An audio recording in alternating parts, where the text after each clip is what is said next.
Há 13,5 bilhões de anos, matéria, energia, tempo e espaço surgiram. Há 3,8 bilhões de anos, a vida começou. E há 70 mil anos, algo mudou. Um animal, até então completamente insignificante no ecossistema africano, começou uma jornada que o levaria a pisar na Lua, criar a internet e brincar de Deus. Esse animal somos nós, o Homo sapiens. Mas como saímos do meio da cadeia alimentar, com medo de leões e hienas, para chegar ao topo absoluto? E se eu te dissesse que o segredo do nosso sucesso não foi nossa força, nem mesmo nossa inteligência, mas sim a nossa capacidade de fofocar e acreditar em ficções? Essa é a premissa explosiva do livro Sapiens, Uma Breve História da Humanidade, de Yuval Noah Harari.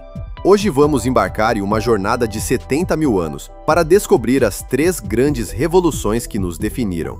E por que, mesmo sendo os donos do planeta, talvez nunca tenhamos estado tão insatisfeitos. Olá, você está no canal Aprimoradamente. Aqui o conhecimento é compartilhado de forma simples e direta. Quer saber mais sobre o mundo? A gente desenha. Deixe o seu like e se inscreva para não perder nossos próximos conteúdos incríveis. Agora, vamos ao que interessa. Há 100 mil anos não estávamos sozinhos. O planeta era habitado por pelo menos 6 espécies humanas diferentes. Os Neandertais, por exemplo, eram mais fortes e tinham cérebros maiores que os nossos. Então, por que só nós sobrevivemos? Noah Harari argumenta que por volta de 70 mil anos atrás, uma mutação genética acidental mudou a fiação do cérebro do Homo sapiens. Foi a revolução cognitiva. Ela não nos deu a capacidade de falar. Outros animais também fazem isso. Ela nos deu a capacidade de falar sobre coisas que não existem. O macaco pode gritar, "Cuidado, um leão!", mas só um sapiens pode dizer, "O leão é o espírito guardião da nossa tribo." Deuses, nações, dinheiro, direitos humanos, leis, corporações, tudo isso são ficções. São histórias que inventamos e nas quais acreditamos coletivamente.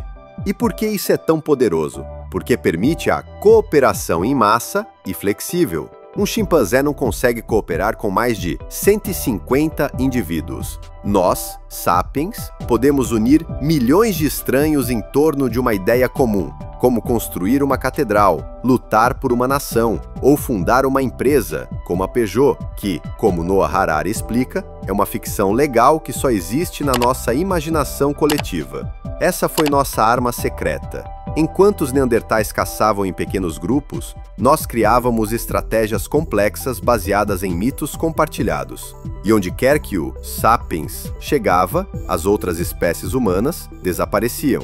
Coincidência? Provavelmente não. Por dezenas de milhares de anos, fomos caçadores-coletores. Vivíamos bem, trabalhávamos menos que hoje, tínhamos uma dieta variada e menos doenças. Então, por volta de 12 mil anos atrás, fizemos algo que mudou tudo, a Revolução Agrícola. Começamos a cultivar plantas e domesticar animais.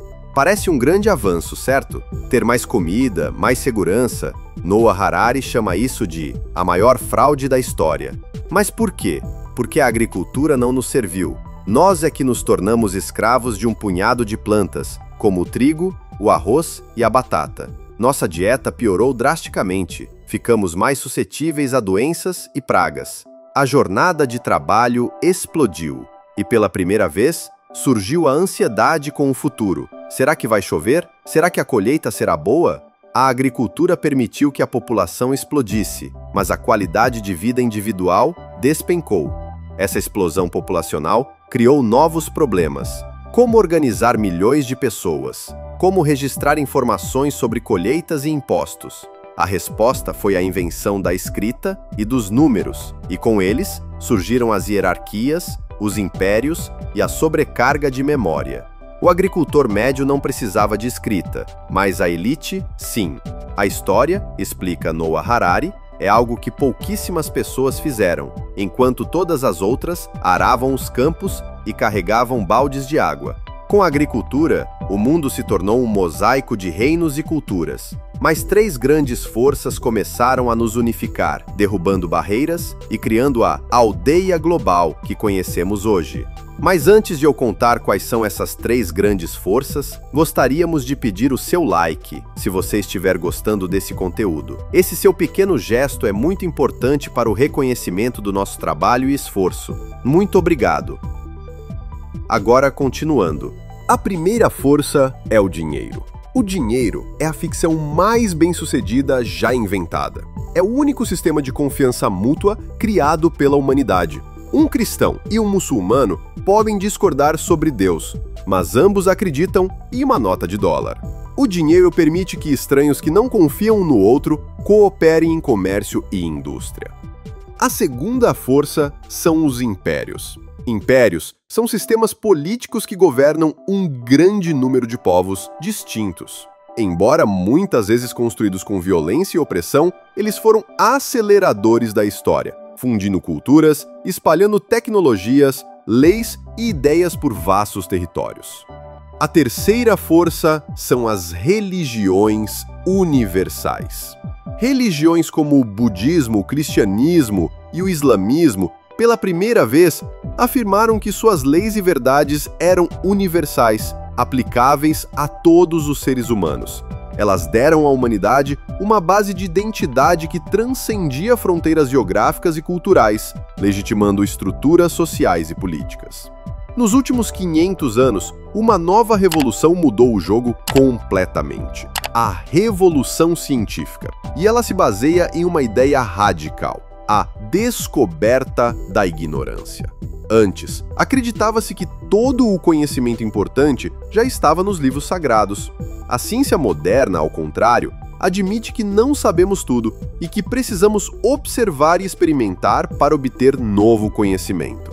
Essa nova mentalidade se casou com 2 outras forças: o imperialismo e o capitalismo.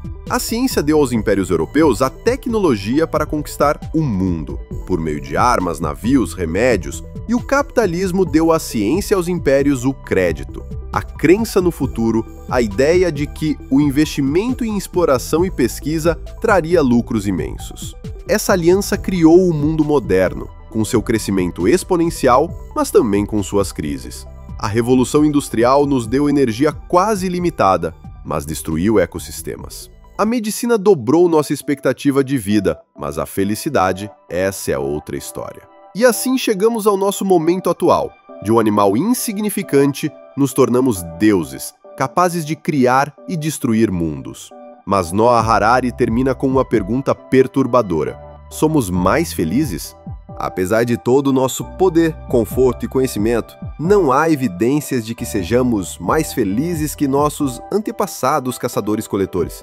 A felicidade, talvez, dependa mais da bioquímica do nosso cérebro e da diferença entre nossas expectativas e a realidade do que de fatores externos. O livro Sapiens nos mostra que tudo aquilo que consideramos sagrado, nações, direitos, deuses, dinheiro, são apenas histórias que contamos a nós mesmos. Histórias poderosas que nos permitiram dominar o planeta, mas ainda assim, apenas histórias. Agora, estamos no limiar de nos tornarmos Homo Deus, usando a biotecnologia para superar a própria seleção natural. Mas a pergunta que fica é: o que nós queremos com tudo isso? Não há deuses para nos dar uma resposta. Somos animais que se tornaram deuses, sem saber para onde ir, e mais perigosos do que nunca. Ler o livro Sapiens é olhar no espelho e ver toda a nossa jornada. É desconcertante, fascinante e absolutamente essencial. E você, qual ideia do livro mais te chocou? Deixe sua opinião aqui nos comentários. E se essa viagem pela história da humanidade explodiu sua mente, deixe seu like, se inscreva no canal e ative o sininho para não perder nossos próximos conteúdos. Um forte abraço e que a luz esteja com você!